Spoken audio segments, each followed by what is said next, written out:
అందరికీ నమస్కారం. ఇవాళ ఈ వైఎస్ఆర్సీపీ గవర్నమెంట్ వాళ్ళు ఒక ప్రెస్ మీట్ పెడితే నేను కూడా షాక్ తిన్నా. నాకు మన ప్రెస్ మిత్రులు వీడియో పంపించడం జరిగింది. ఇవాళ మీరు చూస్తే పొద్దునుంచి ప్రచారాల్లో తిరిగి ఆ గ్రామం వెళ్ళి ప్రచారం జరుగుతుంది. నేను ఇప్పుడు మీ ముందు రాకముందు ఏం జరిగిందో మా వాళ్ళని అందరూ అడగడం జరిగింది. నిన్న ఎక్కడ కానీ ఏ ఇన్సిడెంట్ కానీ జరగలేదు. ఇలా వెహికల్ వచ్చింది మా దగ్గర. మేము ఆ గ్రామంలో ర్యాలీ జరుగుతుంది.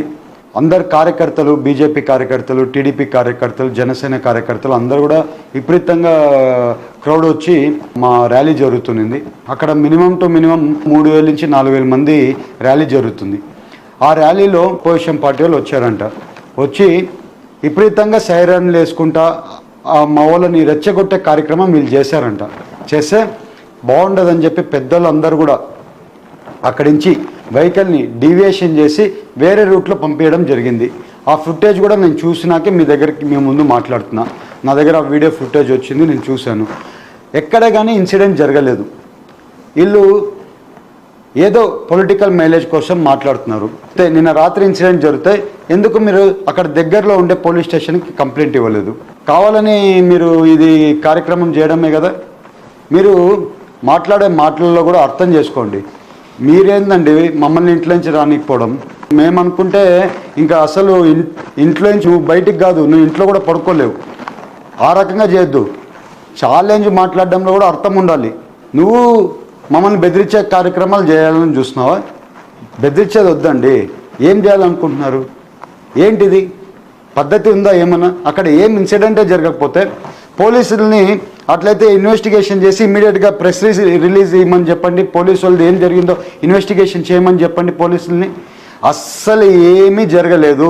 మీరు దాన్ని ఒక ఇన్సిడెంట్ లాగా క్రియేట్ చేయాలనుకుంటున్నారా? ఏంటండి ఏంది ఇది? పొలిటికల్ అడ్వాంటేజ్ కోసమా? పొలిటికల్ అడ్వాంటేజ్ కోసమా? నీ వల్ల అవ్వట్లేదా? అవ్వట్లేదంటే చెప్పేసేయి. నీ వల్ల అవ్వట్లేదు, ఇది పొలిటికల్ నువ్వు చేయలేకపోతున్నావు అని చెప్పేసేయి. ఒక్కసారి ఆలోచించండి. మంచి పనులు చేద్దాం. ఇదంతా ఈ రకంగా కార్యక్రమం మాకు చేయడం రాదు. చేయాలనుకుంటే నువ్వు రెడీ అంటే నేను రెడీ. దాంట్లో తగ్గేది ఉండదు. అర్థం చేసుకో. ఇంకోటి మాటల్లో మేము సిస్టమేటిక్గా మా ర్యాలీ పర్మిషన్ తీసుకొని మేము ర్యాలీ నడుపుకుంటున్నామండి. అక్కడ ప్రతి పక్క ఎక్కడికి పోయినా కూడా బ్రహ్మరథం పడుతున్నారు. మీరు అక్కడ పాస్ అవుతున్నప్పుడు దూరంలో ర్యాలీ జరుగుతుంటే ఎందుకు వచ్చి సైరన్లు చేసి రెచ్చగొట్టే కార్యక్రమం మీరు ఎందుకు చేయాల్సింది వస్తుంది? మీరు ఎందుకు చేశారు? మీరు ఒక ప్లాన్డ్గా వెళ్ళండి. అక్కడ ర్యాలీ జరుగుతుందా లేదా మీ వాళ్ళు ప్లాన్డ్గా చెక్ చేసుకోమనండి. అక్కడ పొలాని వాళ్ళు ర్యాలీ జరుగుతుంది, ఇప్పుడు మేము ఉన్నాము, మీ ర్యాలీ దగ్గరికి ఎప్పుడన్నా మేము అడ్డం వచ్చామా? ఎక్కడైనా వచ్చామా? ప్లాన్డ్గా పోతున్నాం కదా. మీ దగ్గర ర్యాలీ జరుగుతుందంటే మాకు ఇన్ఫర్మేషన్ ఉంటుంది, మీరు ఎక్కడ పోతున్నారు. అక్కడ దాని గురించి మేము ఆలోచించుకొని అక్కడ ప్రోగ్రామ్స్ పెట్టకుండా వేరే పక్క ప్రోగ్రామ్స్ ఆ రూట్ మ్యాప్లలో కూడా ఆ రూట్లో పోకుండా మేము ప్లానింగ్ చేసుకుంటున్నాం. మీరు ఎందుకు అట్లా ప్లానింగ్ చేసుకోవట్లేదు? మీ తప్పు ఉంది దీంట్లో. మీరు ఎందుకు మా ర్యాలీ దగ్గరికి వచ్చి సైరన్లు చేశారని అడుగుతున్నాం మిమ్మల్ని. చేసిన తప్పు మీరు, బురద చెల్లేదేమో మా మీద. మేము ఫస్ట్ రోజు నుంచి చూస్తున్నాను నిన్ను. ప్రతిరోజు ఏదో బురద చల్లుతావు, ఏదో మాట్లాడతావు, ఏదో చెప్తావు. నువ్వు ఏంటి? నువ్వు కన్ఫ్యూజన్లో ఉన్నావా? నువ్వు ఏమన్నా కన్ఫ్యూజన్లో ఉన్నావు నువ్వు. ఎవరో ఏదో చెప్పేస్తారు, వచ్చేస్తావు నువ్వు ఇంకా టీవీల మీదకి, మీడియా మీదకి. ఏందా జోకా ఇదేమన్నా? మీ జగన్మోహన్ రెడ్డిని నువ్వు ఏదో ఫాలో అవుతావంట. మీ జగన్మోహన్ రెడ్డియే కోడికత్తి, మీ జగన్మోహన్ రెడ్డి గొడ్డేలి, వాళ్ళు చిన్ననాయనని చంపారు. అది అయిపోయినాక మీ జగనే ఒక రాయి వేశాడు. ఇవాళ గుర్తు కూడా లేదు. రాయి తోలినట్టు ఎక్కడ గాయం కనబడుతుందండి తెల్ల మీద ఎక్కడన్నా? ఇవాళ ఏమో స్టిక్కర్ ఆపేసినావు. మళ్ళీ మీ సార్ని అడిగి చూడు. మీ సార్ని ఫాలో అవుతున్నావు అంట. మీ సార్ని ఫాలో అయితేనే ఇన్ని అరాచకాలు చేశారు ఇన్ని రోజులు. ఈ అరాచకాలు చేసే ఇవాళ మీ పార్టీ ఏందో జనాలకు తెలిసిపోయింది. ఎక్కడ పడితే అక్కడ దాడులు చేశారు ఈ 5 ఏళ్లలో. ఒక ఎస్సీ ఎస్టీ వాళ్ళని చంపితే డోర్ డెలివరీ చేశారు మీరు అర్థం చేసుకోవాలి. మీ ఎమ్మెల్సీగా డోర్ డెలివరీ చేశారు. మాకు ఆ రకంగా కార్యక్రమాలు ఇవన్నీ ఈ రకంగా ఇది చేయడం రాదు మాకు. మేము ఎంతో కష్టపడి ఈ పొజిషన్కి వచ్చామండి. మమ్మల్ని ఏదో బురద చల్లే కార్యక్రమం చేయాలనుకుంటున్నారు మీరు. అది జరగదు. ఎందుకంటే ఏలూరు ప్రజలకి నేను ఎలాంటి వాడినో తెలుసు. ఏలూరు ప్రజలకి మీరు చెప్పాల్సిన అవసరం లేదు. వాళ్ళకి ఇలాంటి కార్యక్రమాలు మేము చేయలేదండి. అక్కడ మీరు వచ్చారు, కారు డైవర్షన్ వెళ్ళిపోయింది.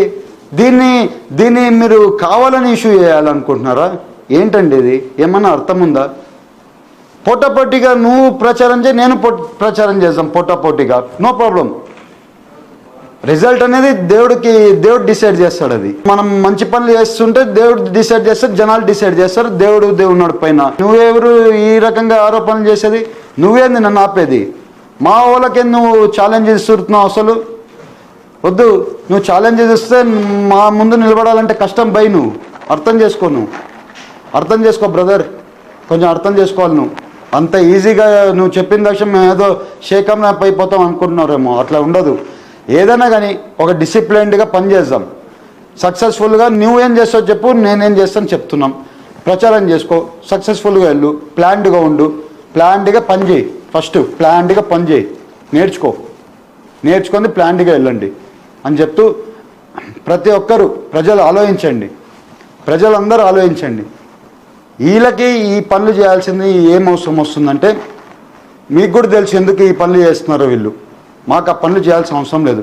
మా దగ్గర మా పర్మిషన్ ఉండేది ర్యాలీ దగ్గర వీళ్ళే వచ్చి ఏదో అల్లరి చేసి మన వాళ్ళే పక్కన నుంచి పంపించడం జరిగింది. ఇది పొలిటికల్ డ్రామా తప్పితే వేరే ఏమీ లేదు. అపోజిషన్ పార్టీకి కూడా చెప్తున్నా, జనాల్ని కన్ఫ్యూజన్ చేయొద్దండి.